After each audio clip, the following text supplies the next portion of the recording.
Juliette Binoche, apparemment, ce serait vous qui aurez soufflé l'idée à... Olivier, non mais comment ça s'est passé réellement? Non, mais avec le micro, s'il vous plaît.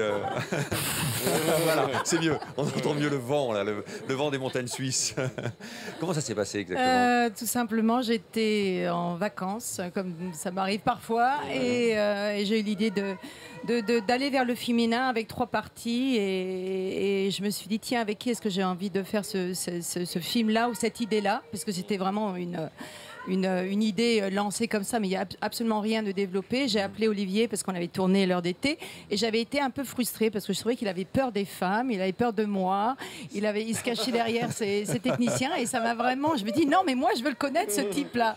Et donc je l'ai appelé et il m'a dit bah écoute laisse-moi réfléchir 2 semaines et puis si l'idée me fleurit, à ce moment-là je te rappelle et puis pourquoi pas. Et 2 semaines après Olivier m'a appelé et il m'a dit écoute l'idée m'intéresse donc je crois que je vais développer le scénario. De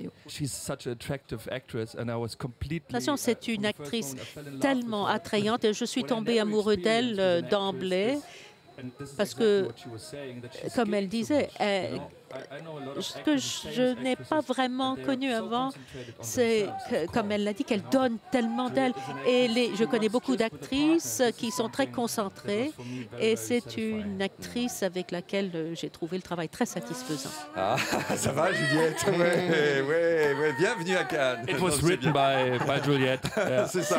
C'est Juliette qui a écrit ça, c'est l'idée de Juliette.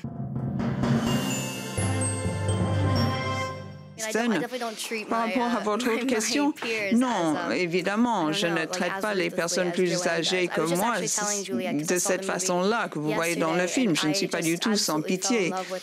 Je suis tombée amoureuse des 2 femmes que vous voyez à l'écran, ces 2 personnages. On peut apprendre énormément quand on travaille avec les femmes et notamment les actrices comme Juliette. J'ai eu énormément de chance de pouvoir faire partie de ce projet. Mais imaginez pour 40 ans jouer des rôles de 20 ans. Vous ne seriez pas un peu ennuyé?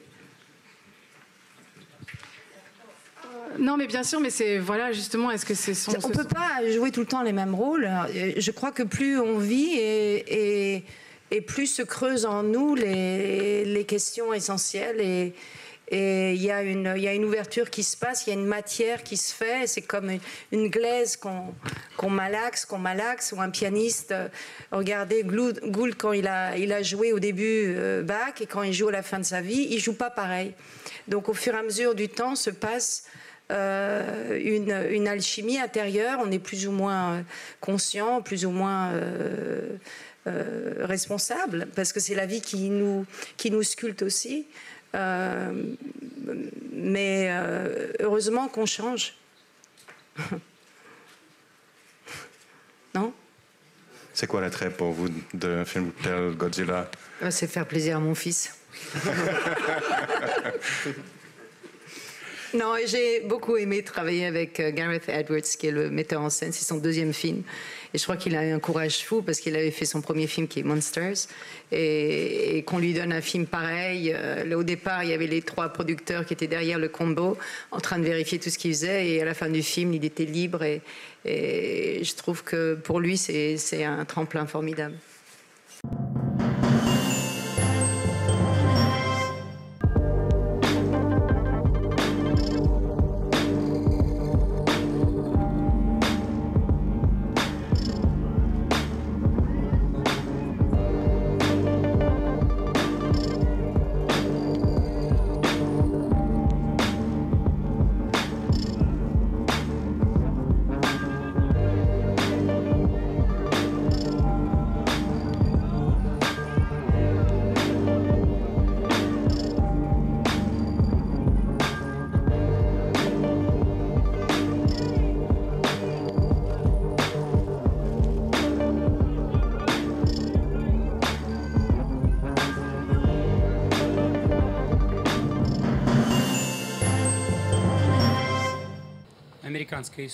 C'est une histoire américaine, la révolte d'un homme simple contre l'État, contre le pouvoir. Peu à peu, cette histoire s'est déplacée jusqu'en Russie, a maintenant une fin différente de l'histoire américaine, et voilà, vous avez le résultat. En fait, tout est très bien. Tout est normal. Il n'y a rien de nouveau. C'est un sujet éternel. Il y a toujours eu des choses comme celle-là. Le destin de l'être humain n'est pas toujours facile. Ici, bien sûr, à Cannes, tout semble merveilleux, il fait beau, tout est simple. La télévision, nos films, c'est la fête, c'est la plus grande fête de la vie. Tout va très bien. Mais il y a la doublure de cette jolie veste.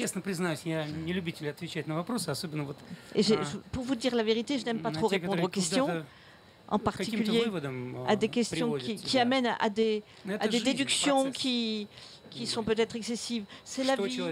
Voilà. Qu'est-ce qui sauve l'homme? Je ne sais pas. L'art, peut-être. Pour moi, l'art est la seule issue.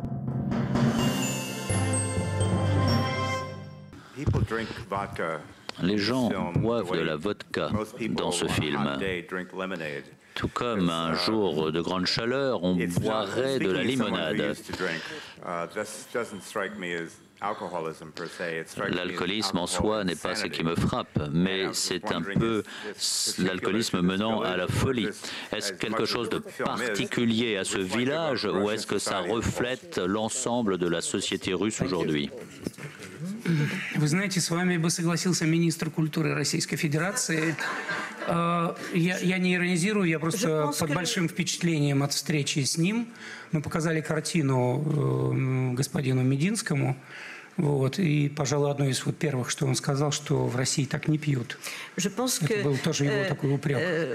Justement, c'est amusant que le ministre de la Culture russe, lorsque nous lui avons présenté le film, nous a dit en Russie, on ne boit pas comme ça. Je crois savoir qu'il y a un projet de loi en Russie aujourd'hui pour interdire les jurons au cinéma et dans les livres.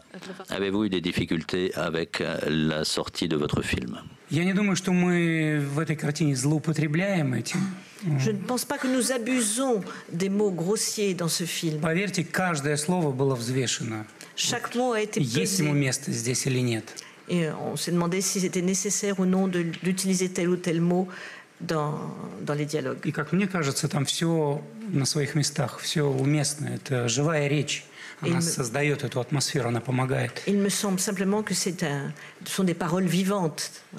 А скопленный язык, запреты, запретительные все эти меры, конечно, это не очень хорошо. Я считаю, что тут нужно как-то избирательно подходить к этим вопросам. Ces mesures d'interdiction me paraissent peu adaptées.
Olivier